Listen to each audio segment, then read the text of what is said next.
Hello and welcome for a new guide on the latest score attack. Unlike previous score attacks, this time there are 4 different bosses depending on the difficulty. Charlotte the Desert Witch, Octavia the Mermaid Witch, Patricia the Chairperson Witch, and Walpurgisnick the Stagecraft Witch. Although there's 4 bosses, they share a lot of similarities. They all have the same weaknesses, resistances, and break bonus. The break bonus is pretty high, so bring a breaker to raise it to the max. They can put up a barrier that decreases break gauge depletion, so destroy it with your attacker or use buff removal before attacking with your breaker. The last thing all bosses have in common is an AoE attack with no additional effects. All the witches except Stagecraft have a skill that deals a percentage of your HP as damage and gives them a stacking attack buff. Although this skill ignores your shield, it doesn't deal a lot of damage. The dangerous part of this skill is the attack buff, since it will make the fight progressively harder if you take too long. Bringing a character with buff removal is a good idea, and it can also remove the barrier in the process. All the witches except Desert have 2 DOT skills, a burn and a curse.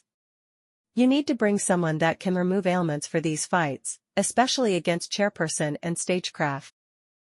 Now that we've seen the similarities, let's look at each boss one by one. The Desert Witch is the easiest one out of them. She doesn't have any ability outside of her break gauge resistance, and she only has 3 skills. There's not a lot to say about her, so let's move on to the Mermaid Witch.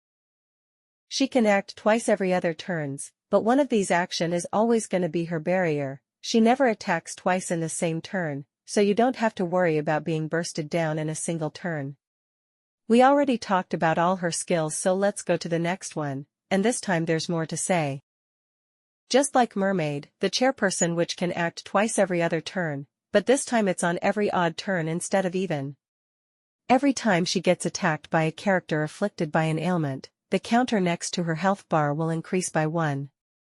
Once it reaches 6, she will launch a counterattack that immediately inflicts all ailments damage applied to your team, so the more turns are left on the ailment, the more damage it will deal.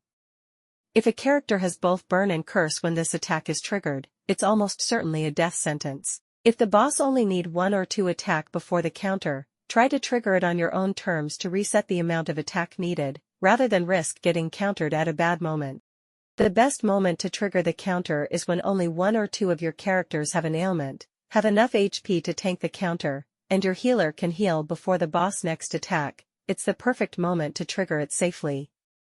As you can see, even though Yuma could have removed her curse, I preferred to trigger the counterattack since it was safe to do so right now. You should still try to remove ailments as much as possible though, especially since she will apply a lot of them. And finally, the last witch on our list, Walpurgisnick. She acts twice per turn every turn, so she's already pretty dangerous. She also has the same ailment counter as Chairperson, but she only needs 4 attacks to trigger it instead of 6. Although she's really strong, she has a few weaknesses. First, once her break bonus reach 400%, her defense is reduced, so there is a short period where you can deal an insane amount of damage to her, most likely enough to kill. And as I said earlier, she doesn't have the attack buff skill, so even if you don't bring buff removal, it doesn't matter if the fight takes too long. She also has another AoE skill that deals more damage than her regular one, so be careful on the turns where she uses it. Alright, now that we know what every boss is doing, let's see what characters we should bring. Since a lot of damage is dealt through ailments, defenders are not really good for this score attack. So even if using Sayaka would allow us to deal more damage, we're gonna need to bring a healer with ailment removal in the team. Next is buff removal. It's not 100% necessary if you can kill the boss before the attack buff become a problem, but instantly removing the barrier is really convenient. Ayam has some really good debuffs, so she will improve your damage a lot. But she can struggle to survive in the higher difficulties, so using 3-star Hazuki even though her debuffs are kinda bad is a good alternative. For supports outside of buff removal, we have Mami and Moemura, especially Moemura. Action advancing your whole team is really good to clear the boss faster, which will get you more point. Ren and Tsuruno are also really good because of their powerful offensive buffs and debuffs. But be careful if you use Ren against Chairperson or Stagecraft, because her follow-up attack could accidentally trigger their counterattack at a bad moment. The best breakers for this fight are Pluvia Madoka and Iroha, mostly due to their elemental advantage. Madoka giving MP to the whole team is still one of the most broken thing in this game, and Iroha is a really good single target breaker, and her high crit rate give her a good synergy with a character we're gonna talk about soon. Lux Madoka is also a good option because she's light element too.